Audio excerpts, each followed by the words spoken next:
आदित्य तन्वीला भेटून नुकताच ऑफिसला आला होता.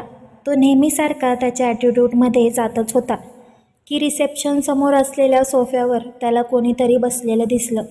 त्या माणसाला इग्नोर करत गालातच हसतच तो पुढे निघून गेला. मान वळून बघण्याचे कष्टसुद्धा त्याने घेतले नव्हते. सर, तो कॅबिनमध्ये जाताच रिसेप्शनवरून फोन आला. येस, आदित्यने शांतपणे विचारलं. Right now I am busy. I don't want to meet anybody. त्याने गालात हसतच फोन ठेवून दिला.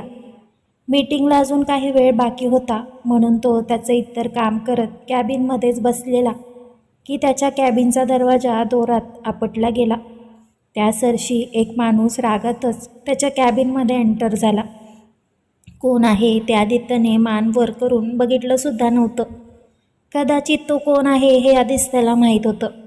सॉरी सर, यांना खूप अडवण्याचा प्रयत्न केला पण ते ऐकतच नव्हते. जबरदस्ती कॅबिनमध्ये आले. त्यांच्या मागोमाग आलेल्या रिसेप्शनिस्टने सांगितले. It's okay, you may leave. आदित्यने तिला न बघताच शांतपणे सांगितलं. तुला हे खूप महाग पडणार आहे. तू आता जे काही केलं आहेस ना त्याचे परिणाम. तो व्यक्ती रागात बोलतच होता की समर्थसुद्धा आत आला. हा माणूस माझ्या कॅबिनपर्यंत आला तरी तू कुठे होतास? आदित्यने त्या माणसाकडे दुर्लक्ष करत समर्थला विचारलं. Sorry boss. Mister Mhatre please. Samarth अदबीने त्या माणसाला बाहेरचा रस्ता दाखवत होता. आदित्य, तो माझा ड्रीम प्रोजेक्ट होता. तू ती जागा घेऊन सापाच्या शेपटीवर पाय ठेवला आहेस, लक्षात ठेव. मिस्टर समीर म्हात्रे समर्थला न जुमानता आदित्यशी बोलत होते. समीर म्हात्रे साधारण 40-50 वयोगटात मोडणारा एक बिल्डर. जागा हडप करणं, बेकायदेशीर काम करणं यात तो नेहमीच पुढे होता. याआधीही त्याने आदित्यने लिगली घेतलेली जागा काबीज करण्याचा 1-2दा प्रयत्न केलेला आणि त्यामुळेच त्यांच्यात नेहमीच वाद व्हायचे. अनुष्का बिल्डर्स आणि विजन बिल्डर्स वेगवेगळ्या कारणासाठी खूप वेळा आमनेसामने आले होते. आताही ते दोघे असेच आमनेसामने होते. ड्रीम प्रोजेक्ट फक्त ड्रीममध्येच राहील. What's a big deal? Aditya कुस्तिक स्मित करत बोलला. आदित्य, मिस्टर समीर म्हात्रे रागात ओरडले. Get out. आदित्यने त्याच्याकडे बघत रागात लूक देत मोठ्याने सांगितलं. आता लक्षात आलं ती जागा का घेतलीस?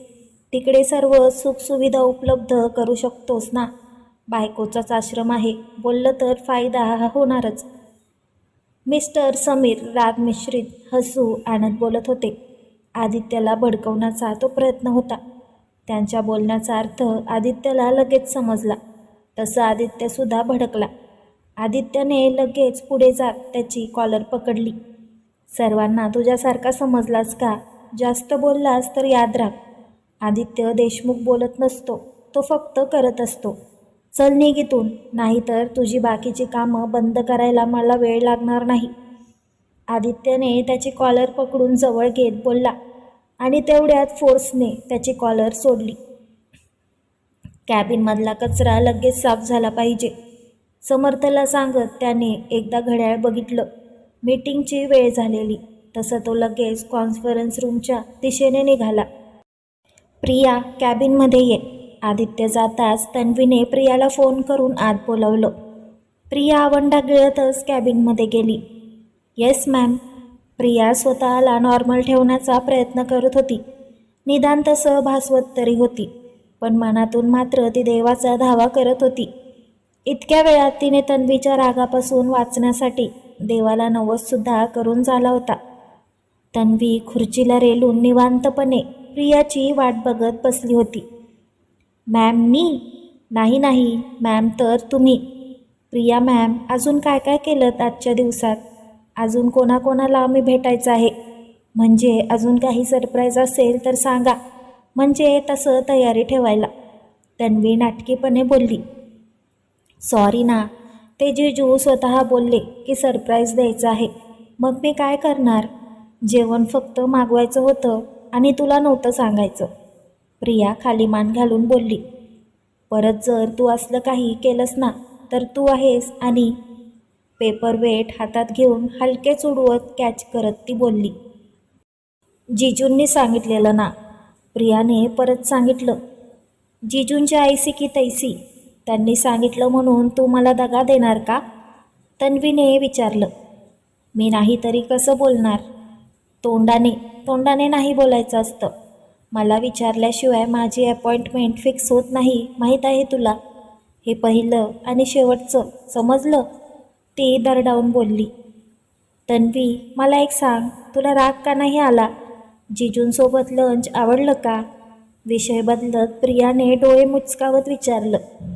खरं तर तिला यापेक्षा भयानक रिॲक्शन अपेक्षित होती, पण तन्वी इतकी शांतपणे बोलत होती की तिला चिडवल्याशिवाय राहत नव्हतं. तसं तन्वीला तिने आदित्यला मारलेली मिठी आठवली, पण लगेच भानावर येत तिने प्रियाच्या दिशेने पेपरवेट फेकण्याची ॲक्शन केली. आ, प्रिया ओरडतच डोळे बंद करून कानावर हात घेत खाली बसली. ए नालायके, उठ आता.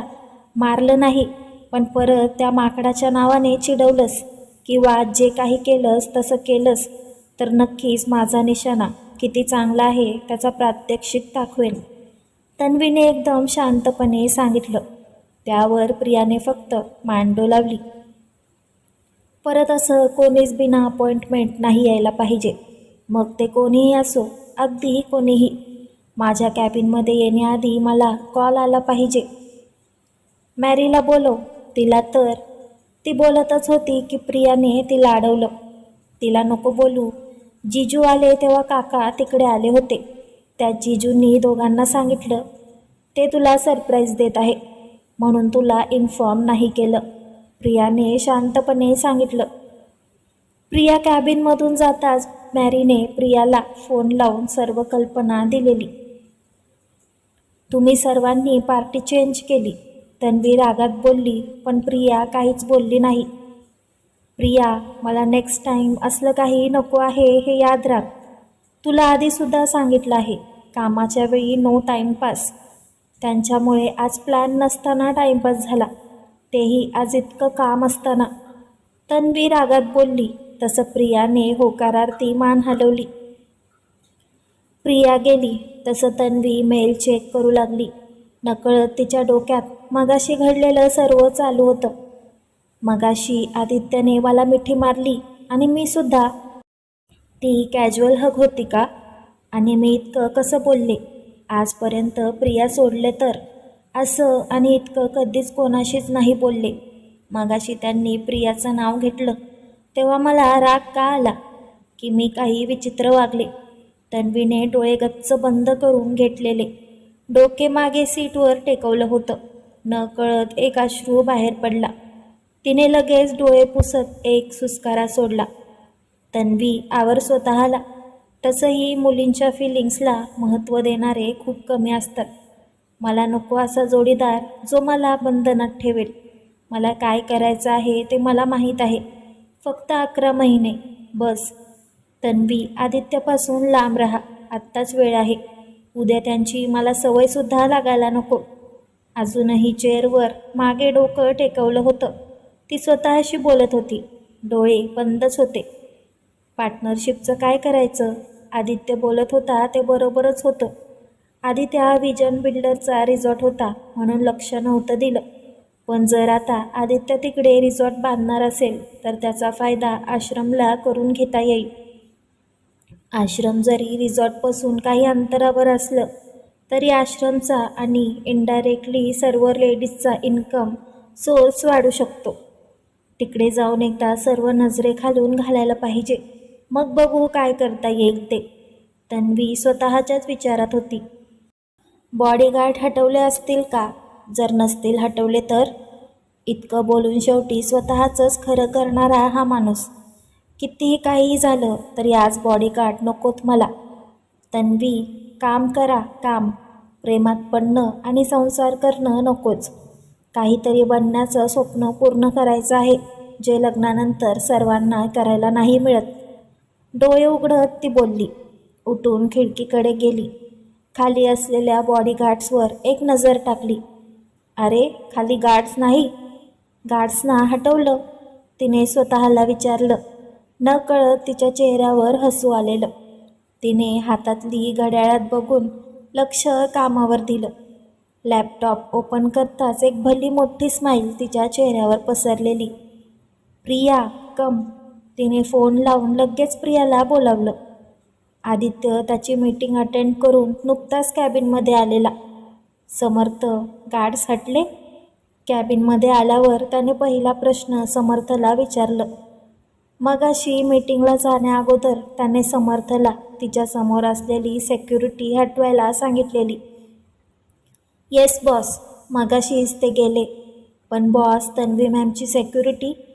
तो समीर मात्र गप्प बसेल असं वाटत नाही, समर्थने अंदाज लावत सांगितलं. समीर मात्र काही दिवस तरी काहीच करणार नाही. त्याला माहीत आहे आपण लक्ष ठेवून असू. सो सध्या त्याला इग्नोर कर, निदान काही दिवस. तन्वीसाठी मी सांगितलेली वस्तू कधीपर्यंत येईल? आदित्यने विचारलं. बॉस, 2 दिवस लागतील. यापुढे तिच्यासोबत गार्ड असतील. पण आदित्यने सर्व सांगितलं तसं समर्थच्या चेहऱ्यावर स्मित झळकलं. आदित्य, इतकी काळजी करतोस तिची? त्याचं ऐकून समर्थने सहज विचारलं. कदाचित हो, का ते माहीत नाही. पण येस, हल्ली तिची काळजी वाटते. तिच्यावर बंधन न आणता तिला उडू तर द्यायचं आहे, पण ती खाली पडेल तेव्हा तिला लागणार नाही याची तरतूद आधीच करून ठेवणार आहे मी. गूढ विचार करत आदित्य बोलत होता. तन्वीबद्दल बोलून नंतर त्याने कामाबद्दल काही बोलणं केलं. मला सांग, माणगावला असणारा प्रवास प्लांट, कोलंबी तलाव कधी क्लीन करणार आहेत? बॉस, ते नेक्स्ट वीक करावं लागेल. ओके, यावेळी मी स्वतः तिकडे हजर राहणार आहे. लास्ट टाईम तिकडे एक्सपेक्ट केलं त्यापेक्षा खूप कमी प्रोडक्शन झालं होतं. ओके बॉस, आणि फ्रान्सलाही तुमची मीटिंग आहे गावाला चालणाऱ्या कारखान्यात लागणाऱ्या मशीनसाठी. दोन्ही नेक्स्ट वीकमध्ये अरेंज कर, आदित्यने लॅपटॉपमध्ये बघत सांगितलं. आदित्यसोबत अजून काही गोष्टी डिस्कस करून समर्थ बाहेर पडला. Priya, we win it. आपल्याला प्रोजेक्ट मिळाला. प्रिया आत येताच तन्वीने सांगितलं. ये, कॉंग्रॅच्युलेशन्स. प्रियाने लगेच तन्वीला हक केलं. Thank you, and you too. Okay, आता लगेच स्टाफला सांगूयात, तन्वी आनंदाने बोलली.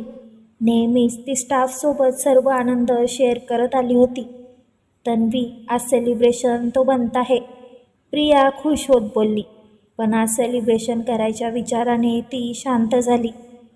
अरे छोटं काय, मोठं सेलिब्रेशन करू, पण आज नको, वीकेंडला.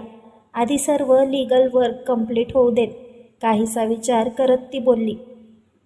ओके, ये भी चलताय.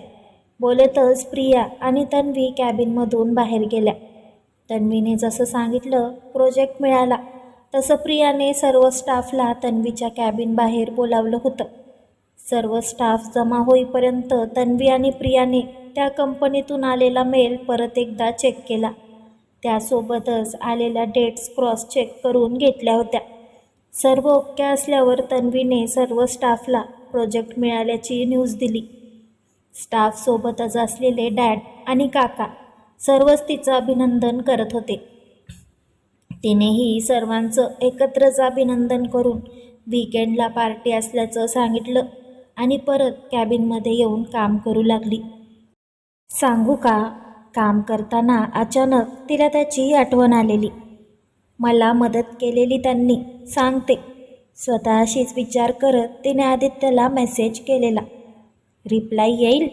गेल्या 10 मिनिटात रिप्लाय न आल्याने ती स्वतःशीच विचार करत होती. आला रिप्लाय तर ठीक, नाहीतर समजून जायचं माकडांना मेसेज टाईप करता येत नाही. तिने विचार करत तिचं काम सुरू केलं. You should thanks to me. 2 तासाने त्याचा रिप्लाय आला. त्याचबरोबर इथे हिचं तोंड वाकडं झालं. काय माणूस आहे, काँग्रेस करायचं लांबच, वरून सर्व क्रेडिट घेऊन जातो. ती स्वतःशीच बोलत असताना तिचा फोन वाजला. आदित्यचा फोन होता. Hope you are not busy. तू लगेच मेसेज सीन केलास पण रिप्लाय नाही दिलास म्हणून कॉल केला. त्याने आधीच एक्सप्लेन केलं. त्यावर तिने फक्त हुंकार दिला. मी मदत केली म्हणून तुला डील मिळाली. काहीसं हसू अडवत तो बोलत होता. हो तर मी तर काहीच केलं नाही, सर्व तुम्हीच केलं. नेक्स्ट टाईम सर्व तुम्हालाच सांगते, तन्वी रागात बोलली. हां, आता तुला येत नसेल तर मलाच करावं लागेल ना. आदित्य, मला कामं आहेत, उरलेलं वाद घरी घालू. ऑफिसमध्ये भांडणाला स्टॉक कंप्लीट केला आहे, तन्वीने रागावरच सांगितलं. ओके, जे काही थोडंफार काम तू केलंस त्यासाठी कॉंग्रॅच्युलेशन्स. आदित्यने तिला विश केलं. सेलिब्रेशन आहे की नाही, आदित्यने विचारलं. वीकेंडला, बाय. तिने रागात फोन ठेवून दिला. फोन ठेवला तसं तो हसू लागला आणि हिने रागात त्याला 1-2 शिव्या घातल्या आणि स्वतःलाही त्याला मेसेज केला म्हणून. पुढच्या 10 मिनिटात तिच्या कॅबिनमध्ये रजनीगंधा फुलांचा बुके आला. तिने त्यावर नाव बघितलं तर नाव नव्हतं, फक्त गोरिलाचा एक फोटो लावला होता. ते बघून तिच्या चेहऱ्यावर हसू आलं. सोबतच तिच्या फोनवर आलेला मेसेज तिच्या चेहऱ्यावर मोठी स्माईल देऊन गेलं.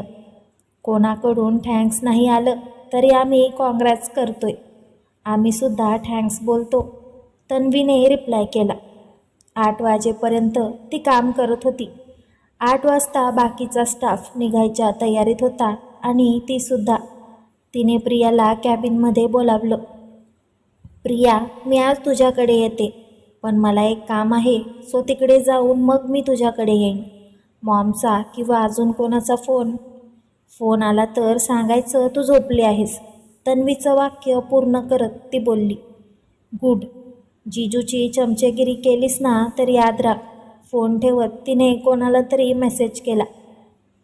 समोरून रिप्लाय आला तसं ती निघाली.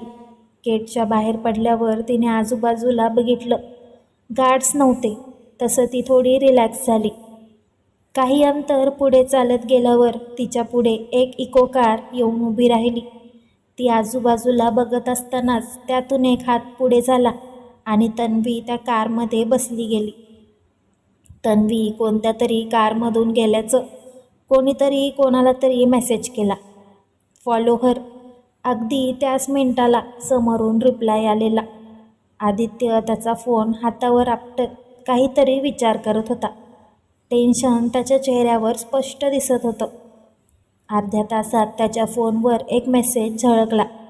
तो बघताच त्याच्या चेहऱ्यावर असलेला राग जाऊन आता फक्त काळजी दिसत होती. लक्षात ठेवा, गरज वाटली तर पुढे जा, त्याने रिप्लाय करत मागे खुर्चीवर डोकं टेकवलं. I want every single update, त्याने परत त्याच नंबरवर मेसेज केला. समोरून लगेच ओकेचा रिप्लाय आला. तन्वी काही वेळात एका ठिकाणी येऊन पोहोचली होती. मगाशी कारमध्ये चढली तेव्हाचा आणि आत्ताच्या लुकमध्ये काहीसा फरक होता. ती तन्वी असल्याचं ओळखू येत असलं तरी तिचा लूक एकदम रावडी होता. कारमधून बाहेर पडताच तिने तिच्या चेहऱ्यावर असलेला मास्क नीट करत चेहरा कव्हर केला. कारमध्ये असलेल्या टीमसोबत ती तिकडे गर्दीने भरलेल्या एका ठिकाणी गेली. तुम्हाला काय वाटतं, तन्वी कुठे गेली आहे? तन्वी गेल्याचं आदित्यला समजलं आहे का? दोघे एकमेकांचा विचार करतायत का? कमेंट करून नक्की सांगा. आणि कथा आवडत असेल तर व्हिडिओला लाईक करा, शेअर करा आणि आपल्या चॅनलला सबस्क्राईब करा. धन्यवाद.